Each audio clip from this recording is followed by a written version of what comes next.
Welcome to the Jet Life Podcast. My name is Tom Lelio. I'm your ultimate jet guy. Today we're pulling back the curtain on private aviation with Jackson here of Limitless Aviation.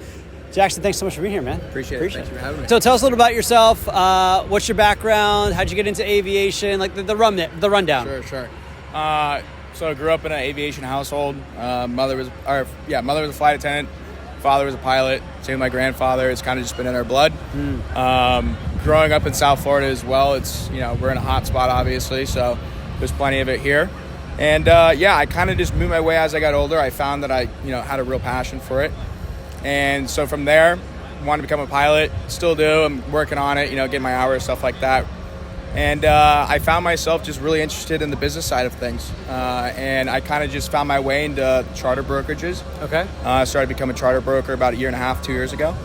And, in the very beginning, I didn't really know where to go. I had some mentors in my life that were kind of pointing me in the right direction within the industry.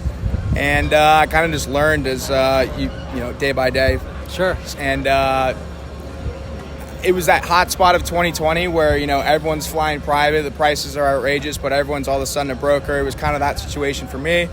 And time went on, I kind of just started to move into the acquisition and sales side. Okay. I had a lot of people close to me that were more interested in that than they were charters. And from there, I kind of just ended up where I am now. I mainly focus on that, a lot of off-market deals. I partner with other brokerages around here, some heavy hitters around the country, stuff like that. Usually they use guys like me and a couple others that, are truly good at finding off-market aircraft for them. Yeah.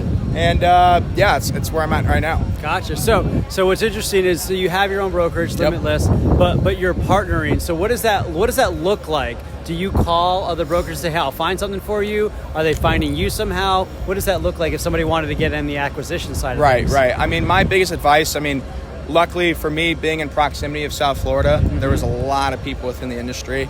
Even though that I didn't know at the time they'd be in the industry, I grew up with them. So they contact you. It's a little bit vice versa. I really didn't know much about acquisition sales coming from a charter broker's perspective. Yep. It's kind of night and day. A lot of people think it's very similar, but it's not. And, as you move forward, though, I think it's best just to meet as many people as you can. I think social media is, as you know, I think it's a great tool for people that are trying to get started to really get their name and out there and try to introduce yourself, even if it's over online. I did that a lot. A lot of brokers I met here today that I hadn't met in real life yet. Yeah. It's just kind of how the game goes. So how do you find yourself finding clients? Like, how do you find a buyer or how do you find a seller? Right. So at this point, it was kind of easy for a lot of my clients. I was able to transfer at least some of the good ones from the charter broker side. Gotcha. Right. Okay. If they're flying more than, let's say, 150, 200 hours. So you were around people that were buying and selling services of aviation. Yep. So you could just slide into it. Okay. And then you kind of use that. And then for me, was a big thing was I was just utilizing the people around me. Sure. That were in the aviation industry that were at big brokerages. Yeah. What do you need? I'll find exactly, it for you. Right. And it was vice versa because then it's, it's almost like a Rolodex, right? Like now, let's say they can't find what they're looking for. They're going to go to guys like me or whoever that, might have a shot that, they know another brokerage has it that might not be in Galata or whatever the case is. Yeah. It's kind of that like off-market sense is where it kind of pulls from. So now it's kind of just a 360. I'm all over the place. I have people reaching out to me, vice versa, on the buying and the acquisition side. So very cool. Yeah. So you're in it for a year and a half, 2 years. What's something that you wish you knew when you first started out that you know now based on your experience? Honestly, I think it's just networking is your biggest thing, right? Everyone in this industry is as big as it is. It's also super small. Most people know of each other, and just try to add value. I think adding value for basically nothing, working for free almost to someone else that might say, okay, then this kid's a good guy. Or what would be an example of you adding value when you were first starting out? You didn't have any listings. You didn't necessarily know any owners. What was an example of you adding value? I think adding value can mean a lot of things, obviously. But for me at the time, it was kind of tracking down, like let's say a brokerage, a big time brokerage comes to you and they say, hey, we need a Gulfstream 5 that within these hours and these specifications. If regardless, even if the deal goes through and it's you know, something you've already seen, you're already, you know, picking up the phone, you're ready to go, you're ready at their disposal to kind of go, okay, this is something that we can maybe use in the future. Yeah, that makes sense. All right, great. Let's get into some rapid fire questions, my friends. All right, so I'm going to give you one or two. I'm going to give you two options. You just off the top of your head, which one do you prefer? Okay. All right, pizza or steak? Steak. How do you like it cooked? Medium rare.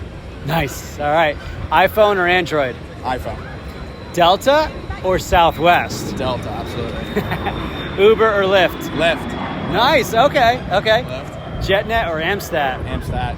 Okay. Why? I'm just curious. I just, you know, it's what I kind of just came accustomed to. I didn't really have too much access to JetNet at the time. Okay. And so now it's just kind of the back end of it. I understand. I can, you know, find my way around pretty well. So. Would you rather have $100,000 now or $1,000 a month for the rest of your life? 100,000 now.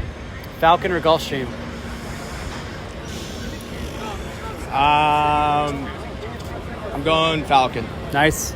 Part 91 or Part 135? 91. Jet or turboprop? Jet. Own a jet or own an FBO?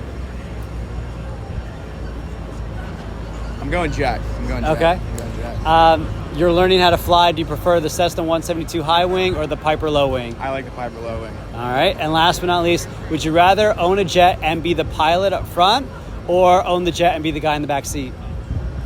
I think back seat.